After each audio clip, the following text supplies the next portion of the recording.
बच्चों, आज हम लोग नेचुरल रैशनल नंबर, ठीक है। उसके पहले हम लोग थोड़ा सा रिकॉल कर लेंगे हमने जो और नंबर्स पढ़ी थी। जैसे नेचुरल नंबर्स क्या थी, 1 से शुरू होने वाले numbers, counting numbers 1 2 3 4 5 6। Whole numbers क्या थी, 0 से शुरू होने वाली नंबर्स 0 1 2 3 4 5 एंड सो। इंटीजर्स क्या थे, इंटीजर्स हमारे पास जैसे 0 से पॉजिटिव इंटीजर्स आते थे, आप लोग को याद होगा, ठीक है। और 0 के इधर जाते थे तो नेगेटिव, तो ये कलेक्शन था पॉजिटिव और नेगेटिव नंबर्स का, ठीक है। फ्रैक्शन क्या था, फ्रैक्शन जो a बाई बी के फॉर्म में, नेचुरल नंबर्स को a बाई बी के फॉर्म में लिखते तो फ्रैक्शन आता था, जैसे 1/2 2/3 3/4 एंड सो ऑन। ये नेचुरल नंबर्स का था, ठीक है। अब देखो रैशनल नंबर्स क्या है। रैशनल नंबर्स वो नंबर्स जो p बाई क्यू के फॉर्म में हम लिखते हैं, जहां पे q is not equal to 0 और p और q दोनों जो है वो पार्ट ऑफ किसका होता है, इंटीजर्स होते हैं, ठीक है। तो हमारे पास क्या आ गया कि p और q क्या है, इंटीजर्स है, q 0 नहीं है,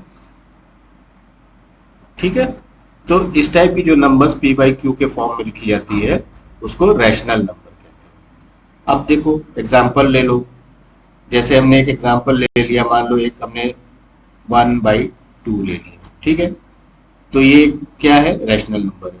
सेम अगर मान लो अगर हम -1/2 लेते हैं तो ये भी एक रैशनल नंबर है। अच्छा, -1/-2 लेते हैं तो ये भी एक रैशनल नंबर है। इसी तरह 0/1 लेते हैं तो ये भी एक रैशनल नंबर है, ठीक है। कौन सी नहीं है, तो अगर मान लो 1/0 करोगे तो ये अनडिफाइंड है और ये रैशनल नंबर नहीं है, ठीक है। इसको हम क्रॉस कर देते हैं, ठीक है। तो क्योंकि हमारी टर्म्स कंडीशन भी नहीं फॉलो हो रही है, कंडीशन क्या है, q is not equal to 0, ठीक है। चलो आगे, आप लोगों ने ये सीखा। अब देखो थोड़े से और ऑपरेशन मैथमेटिक्स के हम इसके ऊपर समझते हैं। देखो एक इंटीजर हमने लिया +1, ठीक, और एक इंटीजर लिया +2, तो ये हमारी क्या हो गई, पॉजिटिव रैशनल नंबर। अब अगर हमने -1 और -2 लिया तो माइनस माइनस जो है वो कैंसिल कर देता है और ये भी एक पॉजिटिव रैशनल नंबर हो गई, ठीक है।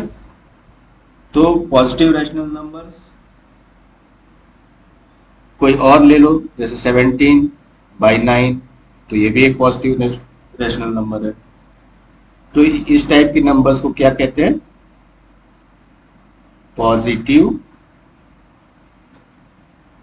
रैशनल नंबर्स, ठीक है।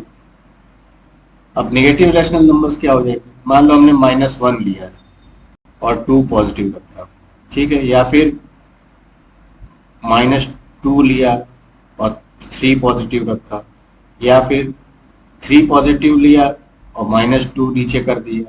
तो ये सारी नंबर्स क्या आती है, इनको कहते हैं नेगेटिव रैशनल नंबर, ठीक।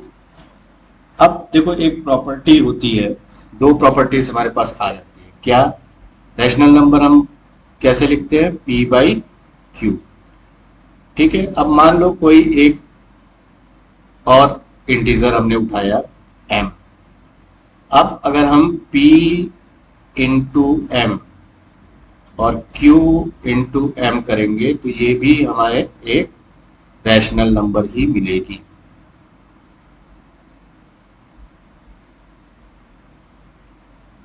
ठीक। सेम इसी तरह पी बाई क्यू के फॉर्म में हमने एक रैशनल नंबर ली है और हमने एक इंटीजर उठाया m या n, कुछ भी आप ले सकते हैं, और अगर p डिवाइडेड बाई n करते हैं, q डिवाइडेड बाई n करते हैं, तो भी हमें जो नंबर मिलेगी वो एक रैशनल नंबर ही होगी। ठीक है, आज हम लोग थोड़ा सा बेसिक्स रैशनल नंबर का समझ रहे हैं। नेक्स्ट क्लास में हम लोग कुछ क्वेश्चन भी सॉल्व करेंगे। ठीक है, चलिए आज के लिए इतना। नेक्स्ट क्लास में हम लोग क्वेश्चन सॉल्व करेंगे तो और बेहतर समझेंगे। ठीक है।